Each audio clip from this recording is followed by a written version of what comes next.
So, brewing lagers, by general consensus, it's one of the harder things to do as a home brewer because you need a really long, controlled, slower, cool fermentation, and it's less forgiving in terms of off flavors and all that sort of stuff, which is true to a certain extent if you're following the traditional kind of lager method. But in this video, I'm going to go through a method that I've been using to basically cheat and shortcut that and use a combination of pressure fermentation and warmer temperatures to basically bring that fermentation time right down so that you can knock out lagers easily within the same schedule as a normal ale fermentation, if not quicker than that. So yeah, let's get on with the video and I'll go through what's involved in that.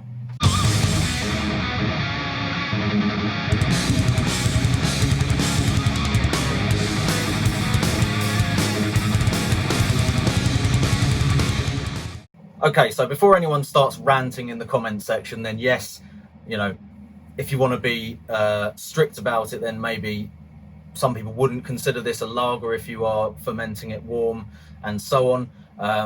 But for me personally, it's more about the yeast that you're using. If you're using a true lager strain and you're following a normal, lager kind of recipe in terms of the malt and the hops and that sort of thing, then the fermentation schedule and how long you lager it for and all that kind of stuff doesn't really matter that much to me personally, as long as you get the right result out flavor wise. So yeah, if you want to rant about that in the comments, feel free, but that's not really the point of this video. It's about trying to show you an easy way to get to a similar end result in terms of flavor and taste basically. So that's what I'm after with this. And as far as lagering goes, that's actually referring to the end process after you've brewed it. So strictly speaking, the lager part comes after you've brewed it and when you're storing it cold in order to basically age it and let it clear down and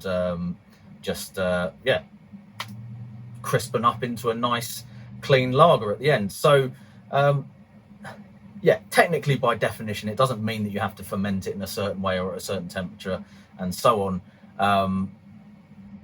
Anyway, you get the idea. So this is a method that I'm using, which is basically using a traditional lager yeast. So this is with Yeast 2124, which is a liquid version of, I believe, the Safale 3470 dry yeast, and it's also the equivalent to the White Labs 830 strain, I think. I might need to check that, but I think it's 830.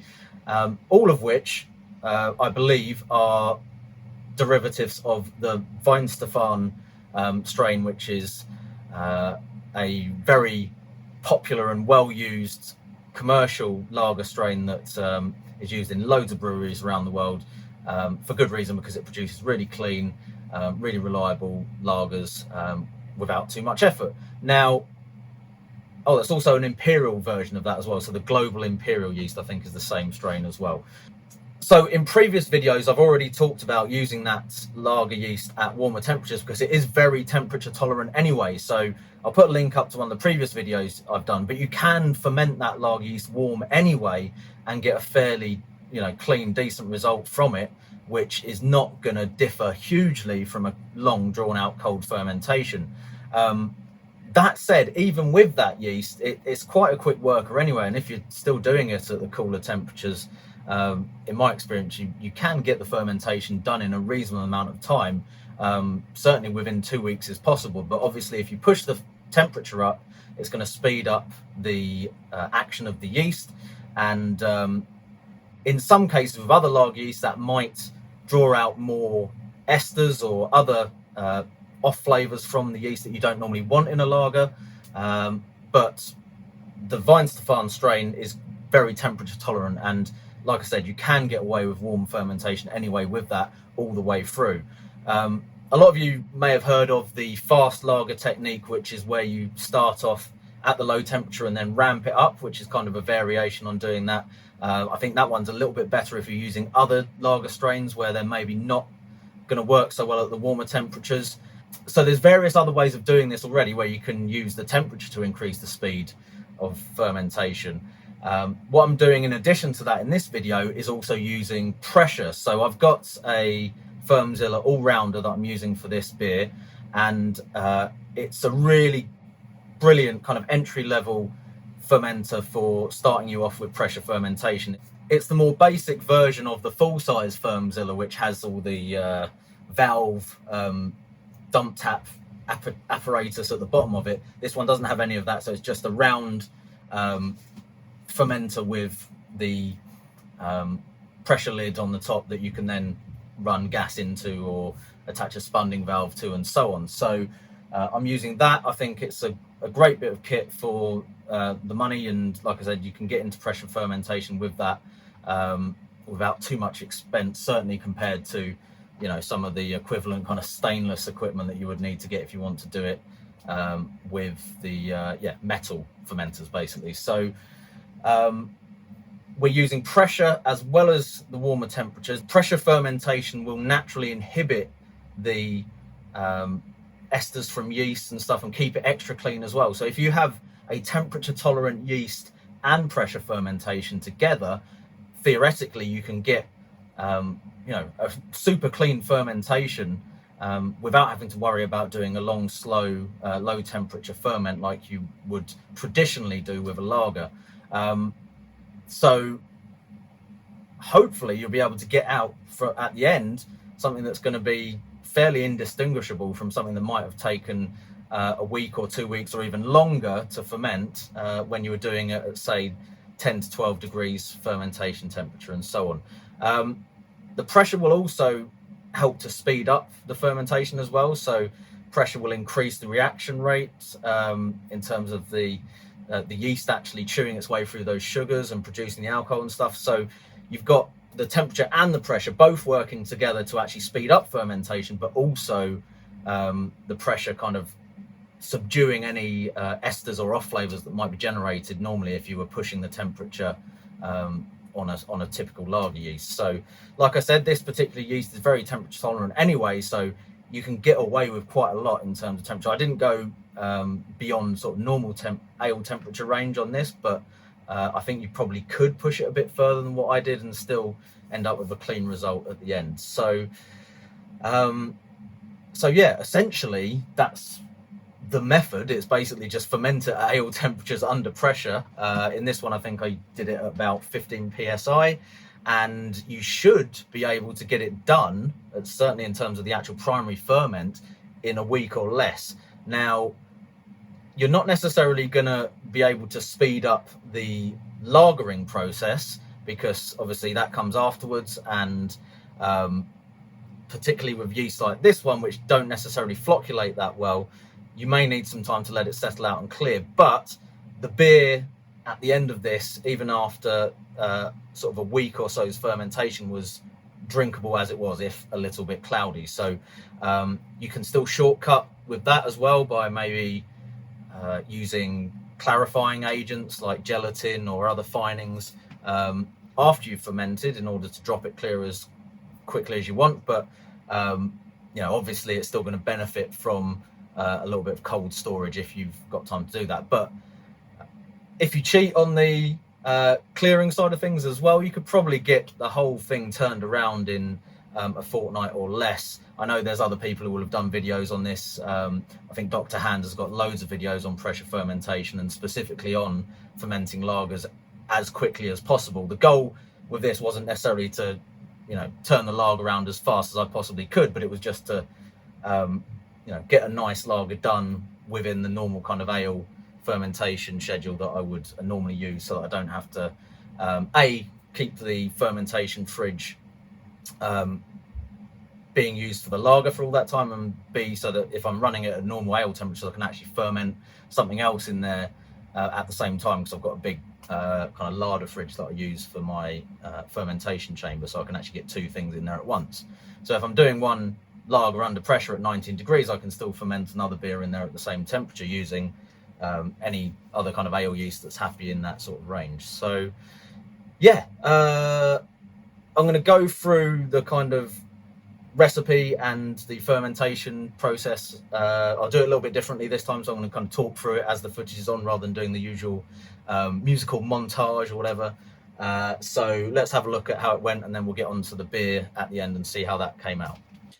Okay, so let's just go through this recipe quickly. We've got a fairly standard kind of pilsner recipe here. It's leaning more towards a kind of Czech style pills, in my opinion. So I've put it under the Czech premium lager style in Brewfather, and it seems to match up reasonably well to most of the characteristics in that style.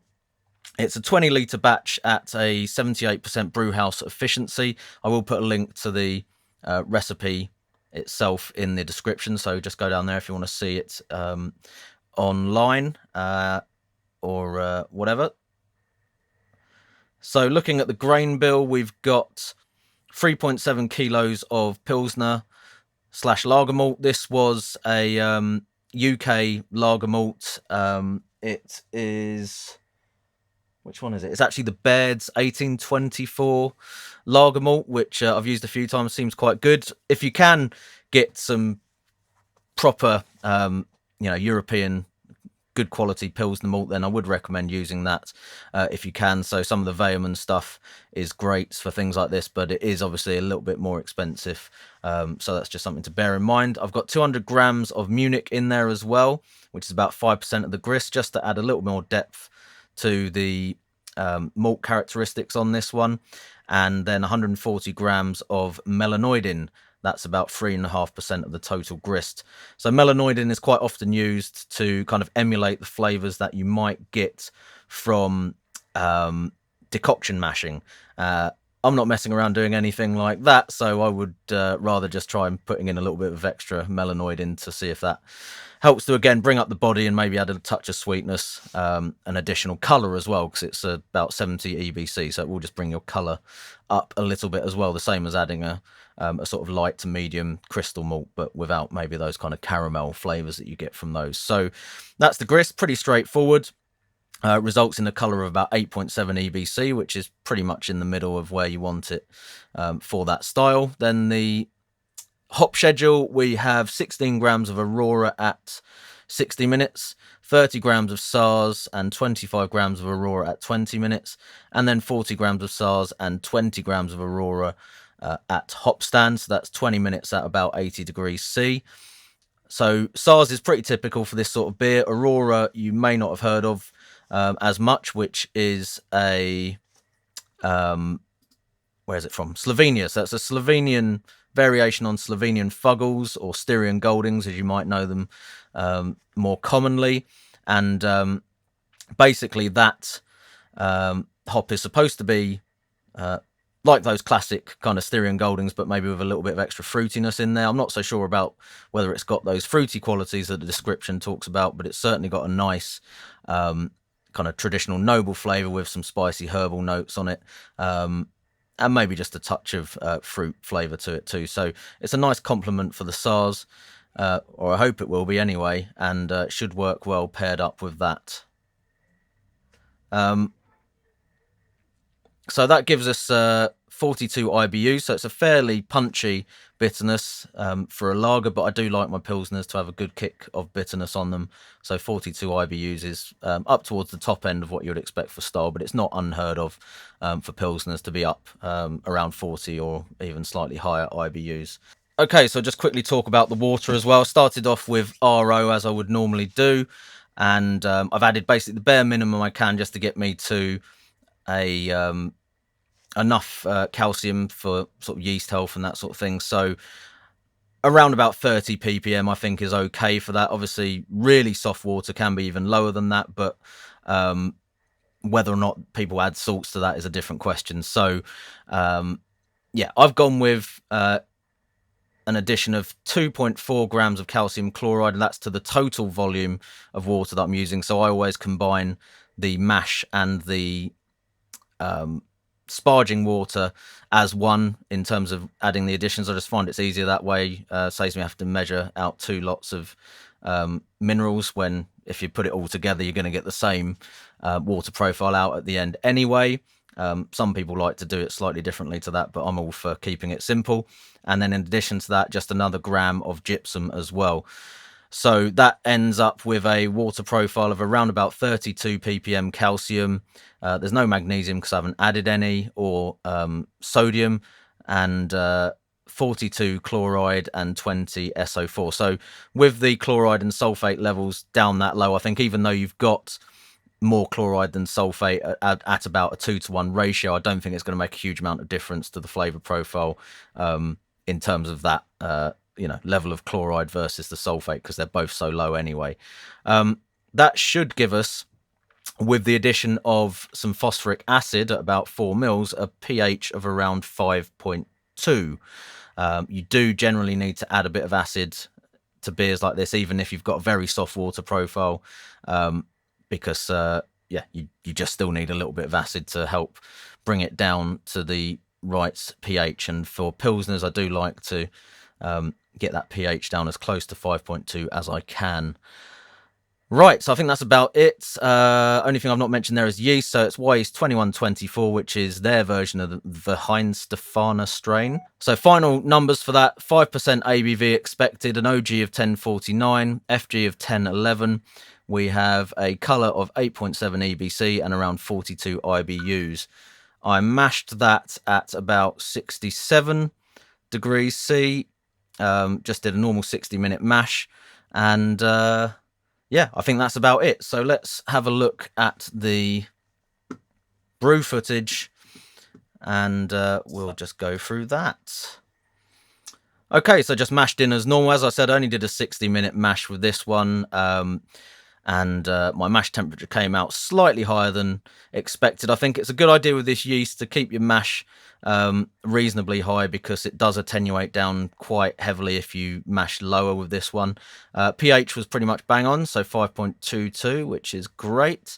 And with the boil, again, I just did a standard 60-minute boil with this. I really don't see the need to boil for 90 minutes with kind of modern lager or pilsner malts, because I've never had any issues with DMS, and most of the literature that I've read says that they are, very well modified and have lower levels of that precursor for that flavour in them anyway. This is me blasting it into the pressure fermenter at the end, so I just use the whirlpool arm to fire it in under the pump pressure so that it gets lots of aeration, and that is my starter going in. So that is the decanted remains of a 2-litre starter of the Yeast Bohemian Lager yeast. Always a good idea to make a big starter, but especially when you're doing lagers. So this is it in the FV, and starting off from 20 degrees, although I think it was slightly higher than that initially. As you can see there, so it was just above the pitching temp. But again, if it's going straight into a fermentation fridge, that's not too much of an issue. The gravity was pretty much bang on where I wanted it, so I think it was 1049, although you can't really tell from there. The pressure was starting to build up there, so that's about 24 hours in. So I don't put pressure on at the beginning, I just let the yeast generate its own top pressure as it goes along. But you can see after about 24 hours you've got some pretty vigorous activity there, so definitely worth making the starter in this case. No real lag phase at all to worry about, or not a long lag anyway. And this was 2 days in, and you can see it is now up to pressure at 15 psi. So I was fermenting it at 15 all the way through. And as you can see, this resulted in the gravity dropping down very quickly. So I started taking gravity readings around about day 3 or 4 maybe. And it was already down to about 10, 14, 15 there. And then about 10, 12 the following day.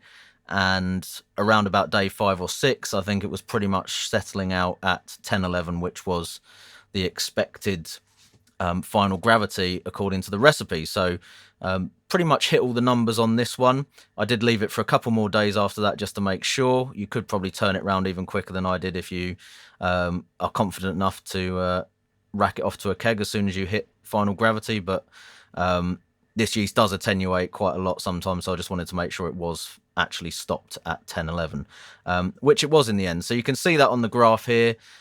Started off on the 5th, and it was basically at terminal gravity by the 11th, and it did hold fast at 10:11. So yeah, a really nice rapid ferment there, certainly much quicker than you would expect from a lager yeast under normal conditions, and especially if you were fermenting it cold and without pressure. So it did the job there for sure. Like I said, you could turn it around even quicker if you wanted to, but yeah, I mean, my goal here was just to show how fast the actual primary ferment was. I wasn't aiming to be drinking it as fast as possible. That was just me transferring to the keg, and this was a beer served straight off of the keg after that transfer. So you can see it does actually carry a bit of carbonation through as well. Wasn't clear, obviously, but it was getting there. So yeah, that was it. So there you go. That is the finished article. This has been in the keg for a few weeks now, so I was going to try and do the tasting part a little bit sooner, but I didn't get around to it. So yeah, here it is. Lovely clarity on it, as you can see. I didn't use any fining agents in this, so I think, as I mentioned earlier in the video, you do have to give it a little bit of time with this yeast to settle out. But yeah, it was drinkable pretty much straight out of the FE, to be honest. It just didn't have that clarity and maybe a little bit of the crispness that comes with it once some of that those particles and stuff have dropped out. It's holding a nice head on the top of it, a decent level of carbonation on there. Again, when you've fermented under pressure, you're going to get a decent level of carbonation in the beer naturally, which means that once you put it on the keg, it might not be fully carved up to the level you want, but it's got a bit of a head start, and it only takes maybe a couple of days at most just to put it on the normal gas pressure that you would use, and then it will be up to where you want it in terms of carbonation.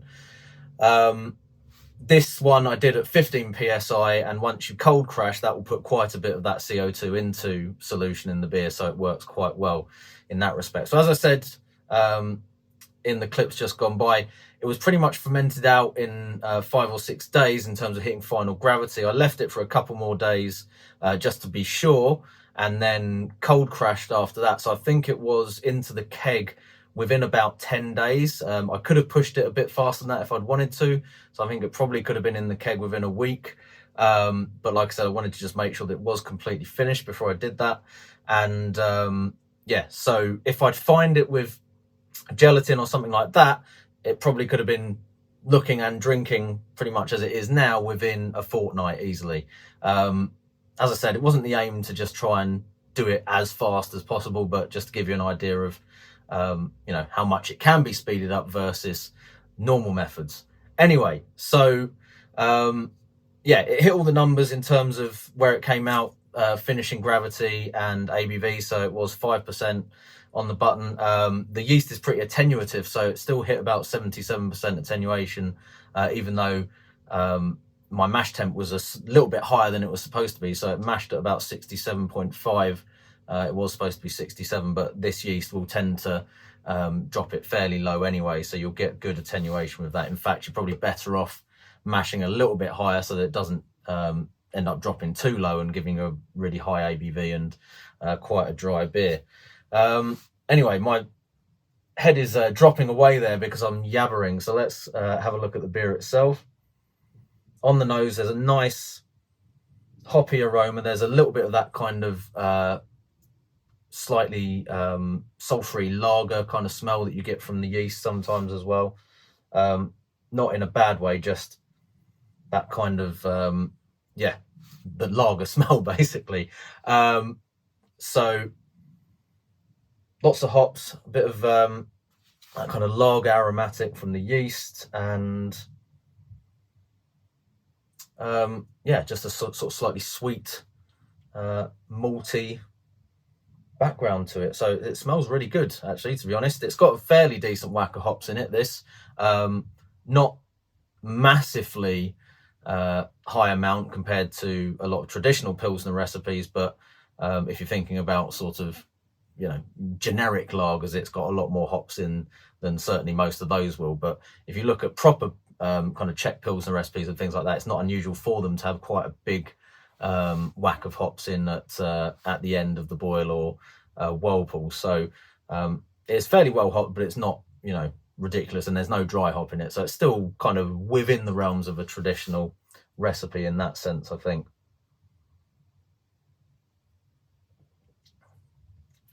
And then flavor wise, you get a nice zing of those fresh hops up front. So it's quite zesty, a little bit of a sort of lemony bite to it, which may be coming from the SARS. A lot of people say it has a slightly lemony taste to it. And that kind of goes through to a little bit of a sort of herbal note on there. So I think Styrians and SARS probably can give you a little bit of that noble kind of herby type flavor in the background, a little bit of spice as well as it finishes.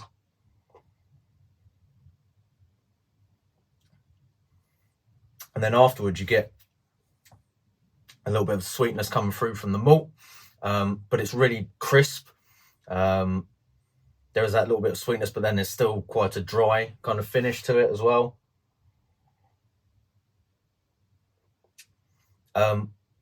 It's basically just a really nice lager. I'm really happy with this. I've done lagers using warm fermentation, the quick lager method. I've done traditional lager methods. You know, so anything from sort of 2 weeks up to sort of 3-4 week fermentations, using lots of different types of yeasts as well, including this one before under those different conditions. And to be honest, I think this is probably one of the best ones that I've done out of all the lagers that I've tried and all the different methods that I've tried. It's probably the most authentic kind of tasting and cleanest tasting lager that I've made. So as far as pressure fermentation goes, this beer in particular has really kind of sold me on pressure fermentation as a method for homebrewing in order to try and create the the sorts of pilsner and lager type flavor that you'd expect to see from a really nicely made commercial version. So yeah, particularly for these sorts of beers, I think that it's a really useful tool to have, and it can be gained relatively inexpensively with things like the Fermzilla. Obviously you can get it with other equipment as well, but in terms of going beyond your sort of basic fermentation vessels like buckets and so on, the Fermzillas that enable you to do pressure fermentation, I think definitely do give you quite a big advantage over some of the other stuff that you might be looking at in terms of maybe sort of stainless conicals and things like that. So yeah, really happy with the beer, really happy with the pressure fermentation. I think particularly for lagers, that's a really useful tool. It's still useful for things like golden ales, IPAs, anything where you want a really clean fermentation character. I wouldn't necessarily ferment anything under pressure where I wanted the yeast to contribute significantly in terms of the flavor profile,